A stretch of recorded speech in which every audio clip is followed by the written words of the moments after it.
Hi guys, this is Neil and welcome to the last chapter on the discussion of the 10 reasons supporting why you should take your master's degree, which focuses on personal growth and confidence.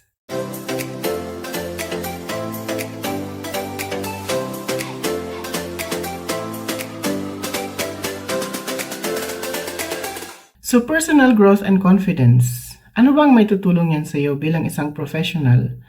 O ano ba ang magagawa niyan para sa iyo? Para mag-succeed ka sa iyong career or professional journey. So, basahin muna natin yung mini quote again para dyan sa part na yan. Ito yon. A master's degree contributes significantly to personal development, enhancing your confidence, resilience, and the ability to tackle complex challenges both professionally and personally. Yes, kaya nga kumuha ka ng master's degree kasi para ma-develop pa yung sarili mo, para ma-develop pa yung professional skills mo, para makadiscover ka pa ng another ability na pwede mo palang gawin as a professional working man yan or kung ikaw ay nasa business. Pangalawa is kapag tumataas kasi ang degree mo, mas nagiging kalmado ka sa tackle ng mga challenges or sa pag-address ng mga issues and concerns. Hindi ka na yung tipo ng manager or leader na nagkaroon ka lang ng konting problema, na pressure ka na agad ng sobra. So, nag-change ang mood mo dahil lang doon. Kapag kumuha ka kasi ng matataas na degree, ang isa sa dapat mong matutunan is kung paano mag-handle ng immense pressure. Kasi pag nagawa mo yan, magiging effective ka na leader and manager, plus magkakaroon ka ng magandang feedback galing sa mga team members mo or sa mga subordinates mo na minamanage mo. So, yun yung kagandahan doon kapag nai-apply mo yung tamang application ng learning sa pagkuha ng master's degree. Next is i-describe naman natin ang personal growth and confidence. So, ito ay nagre-refer sa first, expanding your knowledge and self-awareness. Yes, kasi kaya ka nga nagmamasteral kasi nga gusto mo ma-expand kung ano pa yung gusto mong matutunan. Gusto mo ma-discover ng bagong area. For example, before ganito lang yung area mo. Nung nag-masters ka, palaki ng palaki yan habang palawak ng palawak. Ganon din yan kapag naging manager ka or naging leader kasi lumalaki ang responsibilities mo. Proportion yun. So, automatic yan. The more higher the education yung kinuha mo, the more mature ka dapat or the more calm ka dapat sa pag-address ng mga issues. Hindi yung the more education na kinuha mo, the more na bumababa yung level ng pang-intindi mo. Hindi ganun ang application ng education. Kasi, pag ginawa mo yan, hindi ka magiging effective na leader. So, it seems na in-educate mo lang yung sarili mo para sa sarili mo. Lagi natin tatandaan, ini-educate natin yung sarili natin. Of course, para din sa sarili natin, pero most probably kasi para mas maging effective tayo sa way of communicating, way of acting, way of approaching, or way of showing our professional attitude or personal habits sa ibang tao. Kasi para very aware tayo na hindi na pala pwede ito, hindi na pala pwede yan. So, meron ng mga certain limitations na alam nating i-program sa sarili natin na hindi na natin ginagawa before pa tayo nagkaroon ng higher degree or higher type of education. Next naman dyan is developing critical thinking and problem-solving abilities. Yes, lagi itong nami-mention nga, lagi ko siyang mini-mention sa mga previous videos din. Kasi nga, ang pagkuha ng higher education means you develop more critical thinking skills. Nagiging critical thinker ka na, nagiging analytical thinker ka na. Kasi kailangan mo yung mga yon para mas maging improve or para mas well-informed ang iyong decision-making process. Another is strengthening emotional intelligence and resilience. Yes, kasi emotional intelligence, dapat yan, mas mas very, very solid na. Hindi yung emotionally carried out ka sa mga bagay-bagay, hindi mo na alam kung paano i-controlin yung sarili mo kapag meron ka ng naging problema sa mga employees or sa mga subordinates. Kasi kailangan mo yun i-develop kapag ikaw ay kumukuha ng master's degree. Dapat yun, may apply mo rin yung mga yan. Kasi nga, kung mahina ka sa emosyon, tapos kumuha ka ng master's degree, mas pinahina mo yung emosyon mo. Useless yun. Or sabihin mo nang mahina ka sa emosyon, kumuha ka ng master's degree, nag-remain ka lang doon. So parang wala din yun. Kasi nga, again and again, kukuha ka ng higher level of education to become an improved version of yourself. Hindi para i-respect lang ng ibang tao. Kasi i-respeto ka ng ibang tao, not just because of your education, pero because of your improved self. Yun yung reason dyan. Improve performance. Improve way of handling issues and concerns. Improved way of showing your emotions. Improvement in showing how much ability or capability you have kapag ikaw nag-handle ng work na very, very under immense pressure. So, yun yung isa sa mga reason kung bakit ka i-respect ng mga tao. Dahil hindi ka lang i-respect, gagayahin ka nila. Magtatanong yan ng advices galing sa iyo. Kung ano-ano pa na magandang bagay na pwede nilang matutunan galing sa iyo. So, ngayon naman ay describe natin yung confidence. Paano ba siya i-describe? So, ito yung una. Confidence is the belief of applying your skills effectively. Yes, kailangan mong i-apply effectively sa papaanong paraan. Kung paano siya mag-work in proper. Kasi hindi mo naman pwedeng i-apply yung skills mo na improper ang magiging result niyan. Kailangan onto the proper pagdating sa process, kung meron mang systems, kung meron mang dapat na i-consider na standard, kung paano siya i-apply. Kasi dapat ang magiging outcome nun is a proper solution or a long-term solution to a problem kung may problema. A proper or a long-term improvement to a system kung nag-i-improve ka ng operating system or operational process. So either both side yan, dapat maganda ang magiging result niya. Kung pagdating naman sa tao, it should be a proper or long-term solution or kasi in-educate mo yung tao regarding dyan sa mga sistema or sa proseso. So, dapat masusustain yon over the long run. Yun yung dapat na magiging result doon. Next is to make informed decisions. Yes, kaya ka nga naging critical thinker, naging analytical thinker. Kasi nga, para magkaroon ka ng very well informed decision considering all the factors na halos lahat na na-cover mo. Or lahat talaga i-cover mo. Even the smallest factors. Kasi pag hindi mo kasi na-consider lahat ng factors sa isang decision-making process, maaaring tama yung decision mo pero malaki ang problema na haharapin mo. So, yun kasi yun. Last is the handling of professional and personal challenges. Yes, personally, mataas ang emotional intelligence mo, mataas ang level of calmness mo sa pag-deal ng mga issues and concerns and mga challenges. Ganon ka rin dapat sa personal. So, hindi ka na yung tao na maraming educated person na okay, magaling sila magtrabaho. Pero sa personal, bagsak ang attitude. So, hindi mo dapat ginagawang ganon ang education. Kasi ang education applies all the proper practices and the best practices kahit saan pa yan. Sa tatlong persona na sinasabi, persona na nagre-represent ng iyong personal, ng iyong professional at sa community. So, dapat doon lahat yon is flat na maganda ang attitude mo, ang behavior, the way you show to people, everything about you, alam mo yon yung mga ganon. Kasi nga, hindi ka pwede magmalaki sa community dahil ganito ang professional level mo. Hindi ganon. Kasi ako nga, hindi ko naman sinasabi sa ibang tao kapag nasa labas ako na, oy, ganito ang position ko, oy, ganito ang narating ko. Kapag tinanong ako, sinasabi ko lang.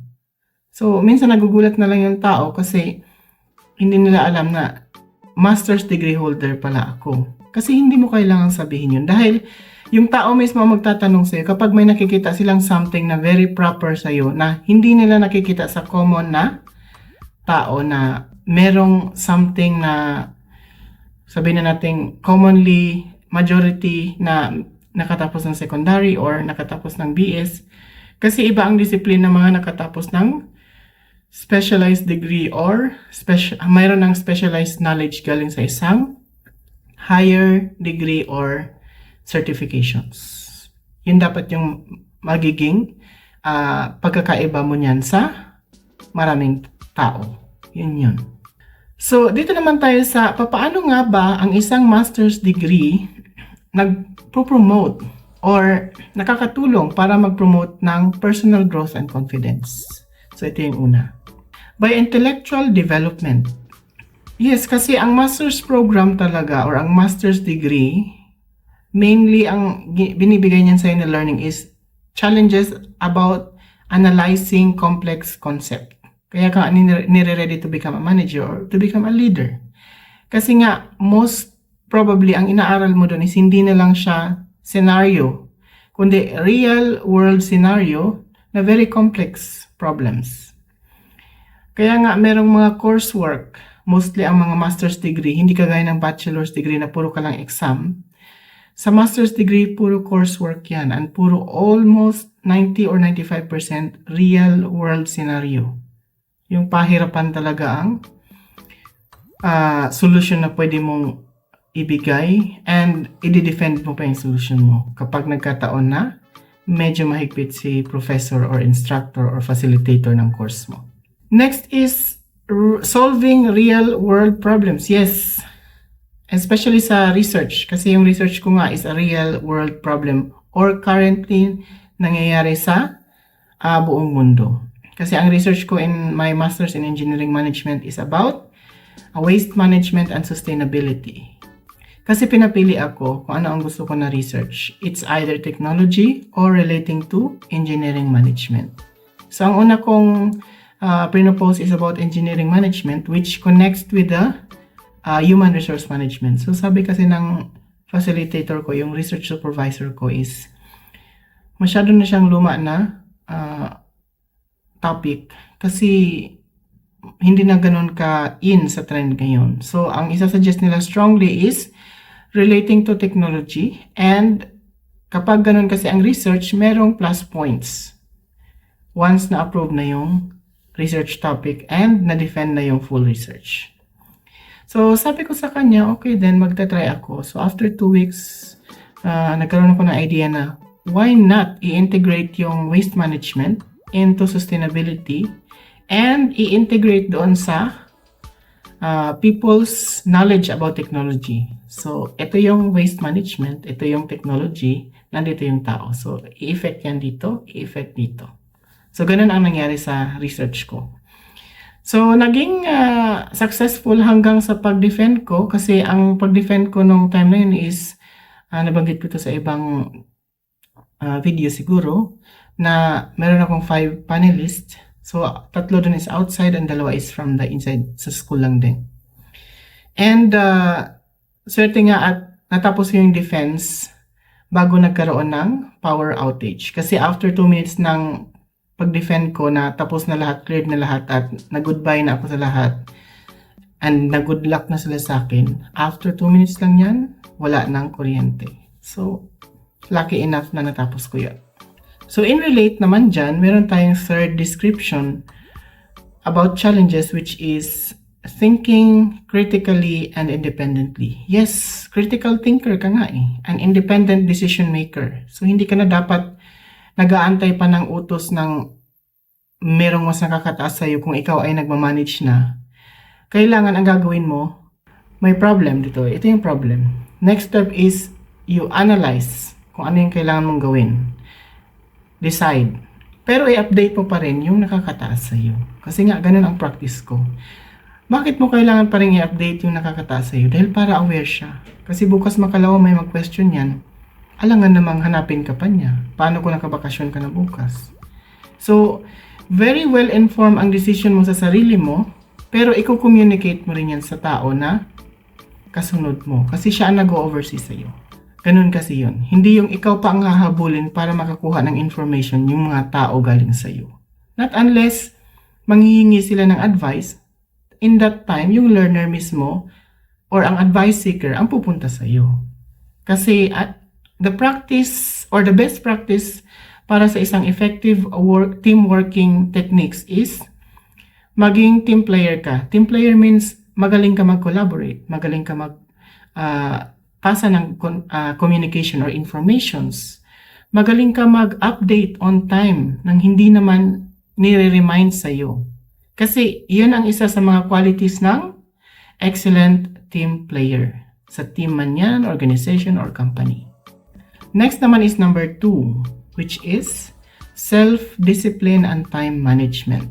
Yes, kasi ang self-discipline is something relating to time management talaga dahil ang time management is a very, very critical skill yon na kailangan mo para mag-succeed ka sa pagkuha ng master's degree, para mai-apply mo lahat ng kailangan mo mai-apply na learnings, para matutunan mo siya in time, para matapos mo lahat ng mga requirements sa course in time din. Kasi without self-discipline, hindi ka rin makakapag-program ng right time management. Very important yung mga yan. And plus, kapag nagawa mo kasi yan in proper, maglilid yan into an improved organizational skills. Para sa iyo, pwede mo rin ituro sa iba. Pwede ka mag-mentor or mag-coach ng mga team members mo kapag yan ay natutunan mo na at naging effective na sa iyo. Next is, nakakatulong yan para mag-build ng consistent discipline practice. Kasi kapag effective na yon, hindi mo na kailangan na i-review. Ang gagawin mo lang is i-keep on putting it in practice. Yun lang yun. Sustainability ang tawag doon sa keep on putting in practice. Kasi ang sustainability din, ang isa sa mga problem is ang pagkakaintindi ng mga workers or mga tao dyan. Sustainability is about environment. Hindi. Maraming klase ng sustainability. Pwedeng sustaining the operations, sustaining the process, sustaining the system, sustaining the programs. Marami yun. Maraming klaseng factor yan. And next is resilience and problem solving. Yes, kaya may coursework and research ang master's degree and majority ganyan talaga. Kasi nga, kailangan mong matuto kung paano mag-face ng challenges head-on. So, if you face mo yan ng real time talaga, hindi yung, next year ko na gagawin yan. Hindi mo na pwedeng gawin yan. Or, hindi ko naman siguro pwedeng gawin to, okay lang, i-leave ko muna yan. Sa masters, hindi ka pwedeng ganun. Kailangan pag sinabing, may coursework ka and may research ka, kailangan mo i-defend within 45 days, gagawin mo yan. Automatic. Hindi ka na magsabing hindi ko kaya ngayon, kailangan ko bukas, kailangan ko next month, hindi pwedeng ganun. Kailangan, at the same time, focus ka talaga. And isa pa is, kapag nag-face ka kasi, develop effective strategies para makalagpas ka sa challenge or ma-achieve mo yung success sa pag-undertake ng challenge na yan or a certain task na very challenging na kailangan mong harapin talaga on time. Another thing related dyan is yung self-efficiency and resiliency kasi is a very important factor of achieving success, hindi lang sa professional life, kundi sa personal life mo rin. Kaya naman next na tayo, which is number 4, enhance communication skills. So ano ba yung mga yun? Enhance communication skills through presentations or presenting yourself into discussions or through doing an academic writing. Pwedeng isa yun sa mga examples. Bakit kailangan mo yan ganyan? Kailangan mong i-enhance yung communication skills mo. Kasi, may improve yung ability mo to articulate ideas clearly. Gawa nga nung enhanced communication skills na meron ka nung nag-take ka ng higher degree or higher level of education. Next is, na-boost yung confidence mo or yung self-confidence mo into expressing opinions. Hindi ka na kakabahan kasi ganun ako dati. So, dati pag nasa management meeting ka lang magsalita. So, parang nanginginig yung buong katawan ko para magkukolapse na ako sa sobrang kaba. Nung nakapag-masters ako, parang nagkaroon ako ng another renewed self-confidence na so bakit ako matatakot? Unang-una, magkaka-level na kami ng education. Pangalawa, nandito na ako sa position. Pangatlo, bakit ko naman katatakutan yung pagpapaliwanag kung real life naman yung experience na binibase ko doon at real situation. So, doon ko na naiisip, nagkakaroon na ako ng idea na hindi na dapat ako matatakot. Hindi naman sa mataas na ang ego ko, kundi kailangan kong lakasan yung loob ko kasi para ma-justify ko yung sarili kong information or sarili kong problem na tinatakal sa mga meeting, sa discussion, or kung ano man yan. So, yun lang yan. Whether kasi negative or positive ang discussion, kailangan very, very very confident ka and mataas yung motivation mo to go through the process. And very strong, or ano ba yung tawag dito? Parang self-composed ka na kahit na medyo tagilid na yung discussion na papunta na sa'yo yung sisi, still kalmado ka pa rin. So, yun ang purpose ng pag-improve ng communication skills sa pagkuha ng master's degree. Next is number 5, which is networking and exposure. So ano ito? Ito yung interacting with your peers, with your business acumen kung nasa business ka, with your same industry professionals, or with your faculty, team members sa academics. Bakit? Kasi ang mga ganitong ideas or ganitong process or ganitong activities, interacting with these peoples or with your colleagues, ma-expand nun or makakatulong yon para mag-expand ang iyong worldview. So, ano ang worldview? Hindi lang siya na nandito ko lang sa around mo kung nasaan ka nakakulong na part ng bahay. So, it's a room. Pero dapat, ang pinaka-best na example dyan is natuturuan ka na how to think outside the box. Nabibigyan ka ng idea na meron pang ibang solution rather than dun sa nalalaman mo na effective solution. Mas nai-improve mo pa yung collaboration and adaptability sa pag-deal ng mga challenges and issues around you. Hindi lang around you, around the business itself, around the organization, your personal and the community. Kasi lahat yun magagamit mo talaga. And number 6, which is achievement and recognition. Yes, of course, kapag nakakomplete ka ng master's degree, it's educational achievement na yan. So, malaking achievement na yun. Mas magandang achievement yun kung na-practice mo siya according sa dapat na learning outcome na nandoon sa program na yun.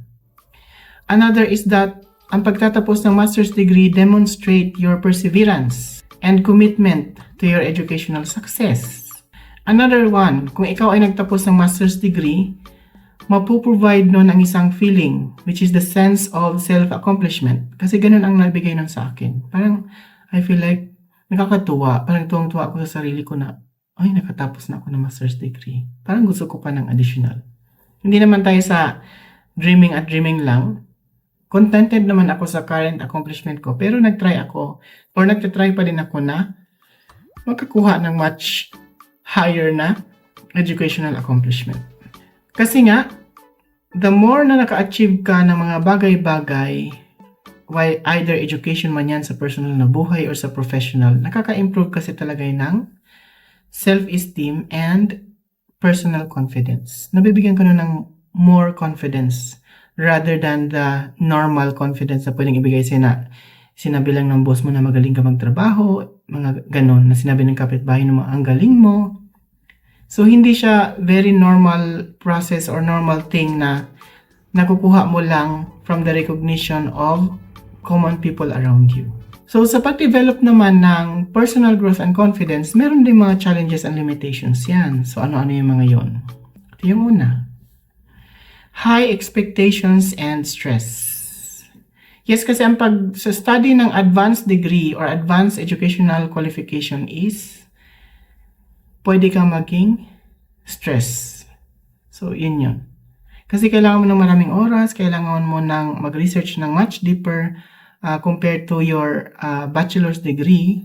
Ganun din kasi yun. Pero kung talagang inclined ka naman dyan, hindi ka ma-stress. Kasi hindi naman ako din na-stress. And ang solution lang kasi dyan is dapat marunong ka talaga mag-balance ng time. Sa work man yan, sa study, or sa personal life. Kasi pag effective ang balancing technique mo, hindi ka ma-stress.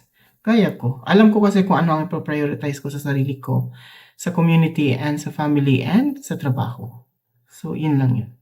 The other thing is that balancing your responsibilities talaga requires effort. So, huwag ka effort lang na very light effort kapag nagbabalance ka kasi nga baka ang ending rin yan, hindi mo rin na-balance. So, proper practice pa din and proper implementation of your strategies.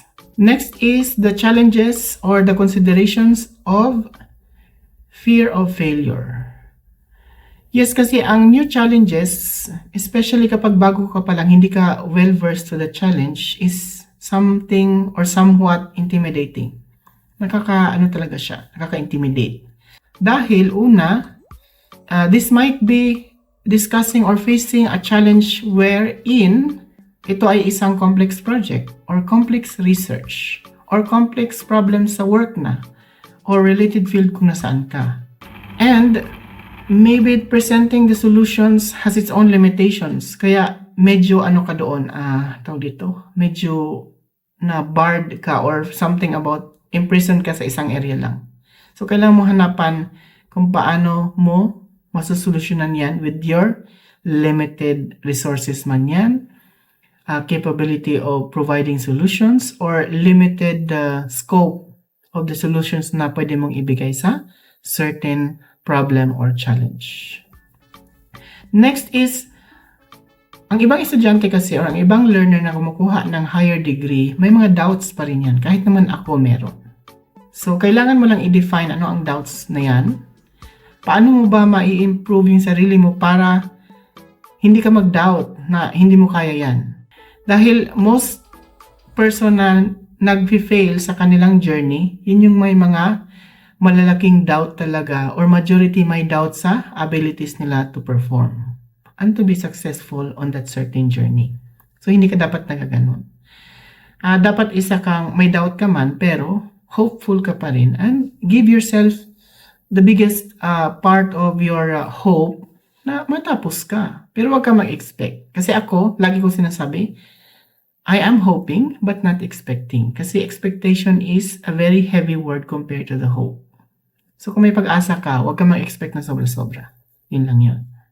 Dahil, kapag na-achieve mo yung success dyan, yun yung magde-define ng iyong resiliency and self-assurance sa pag-face ng mga challenges in the future na sa ibang area ka naman or nandun ka sa real world problem na talaga after mo mag-aral ng master's degree.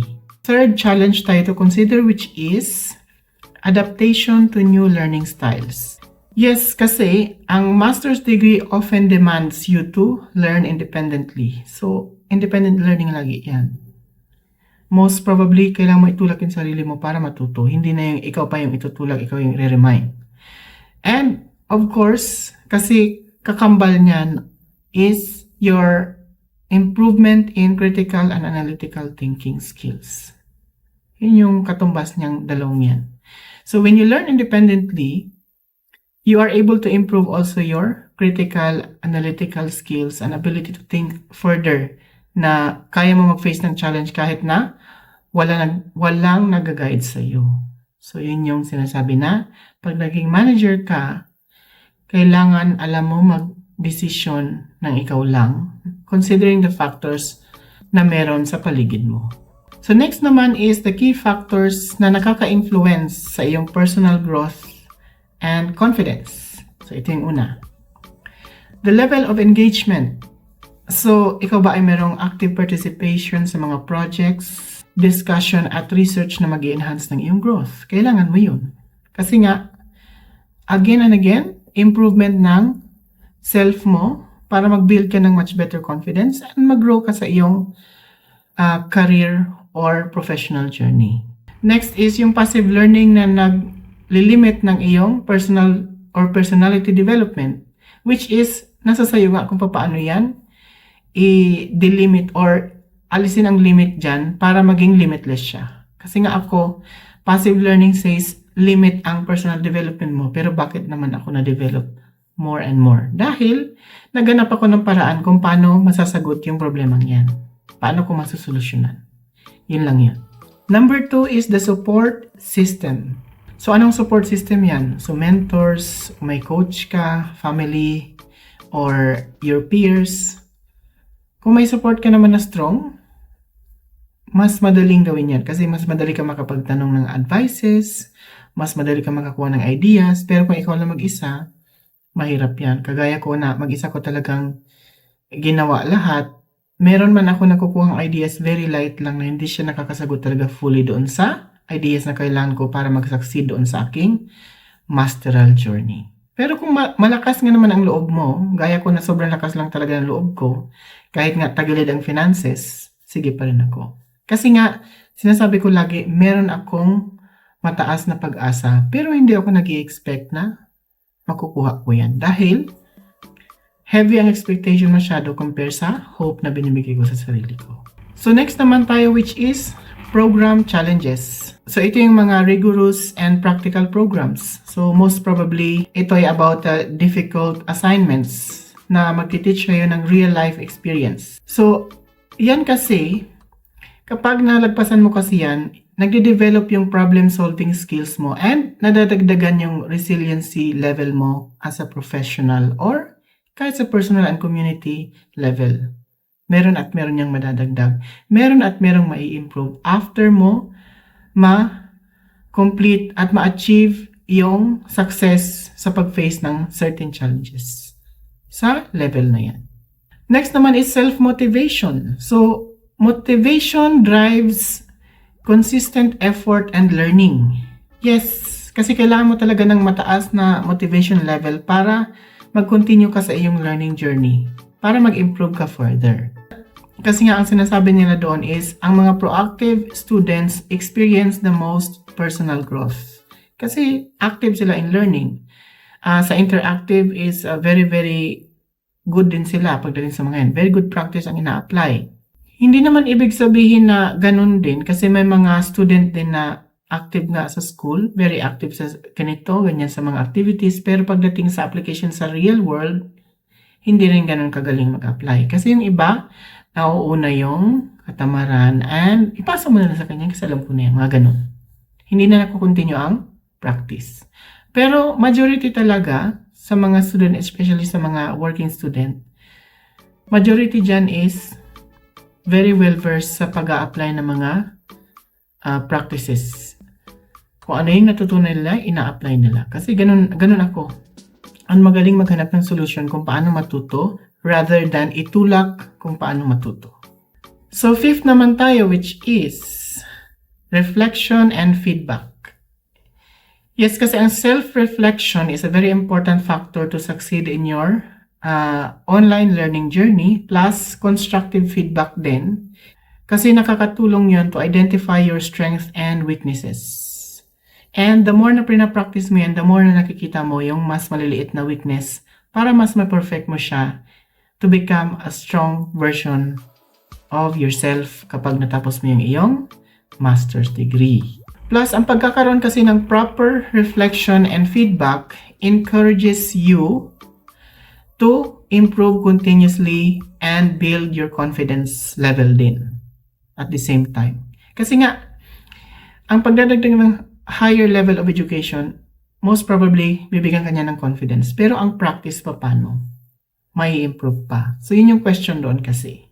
Kaya kailangan mo mag-reflect each time na natatapos ang isang process sa learning kasi para alam mo na ito yung natutunan mo, ito yung dapat na i-improve mo pa. Parang sa trabaho lang din yan. Para ma-perfect mo ang isang report, kailangan mo ng reflection and constructive feedback galing sa mga peers mo or sa colleagues para malaman mo na saan doon ang part na kailangan mo na i-improve. And dapat willing ka to accept it. Kasi kahit nga ako, kahit harsh ang feedback, sinasabi ko, sabihin mo sa akin kasi para alam ko.